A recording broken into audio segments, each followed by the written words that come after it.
વિજય પ્રસ્થાન કરવા.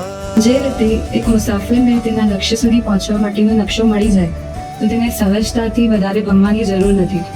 તેમજ આત્માનો મૂળ લક્ષ્ય મોક્ષ માર્ગની ઓળખ કરવા આધ્યાત્મિક સર્વભૌમ પરમ પૂજ્ય દુચ્છાધિપતિ આચાર્ય દેવેશ શ્રીમદ વિજય યુગ ભૂષણ સુરેશ્વરજી મહારાજ સાહેબના માર્ગદર્શન અનુસાર વિજય પ્રસ્થાન કરી પ્રવર્તની સાધ્વીજી શ્રી કલાનિધિ શ્રીજી મહારાજ સાહેબના આજ્ઞાનુવર્તી શમણી વૃંદમાં પ્રવેશ કરી સાચા અને શાશ્વત સુખને મેળવવા આગળ વધવા જઈ રહી છું. ગુરુવર આપો આશીષ કે નિજાનંદ મારમવા ચાહું. પરમની પ્રીત ધરી આજે મહાવ્રત ને વરવા ચાહું. હો ગુરુવર બંધન તોડીને વિજયના પંથે હું ચાલું. મોહ રાજાને જીતવાને આજ ઓઘો હું અવતારું.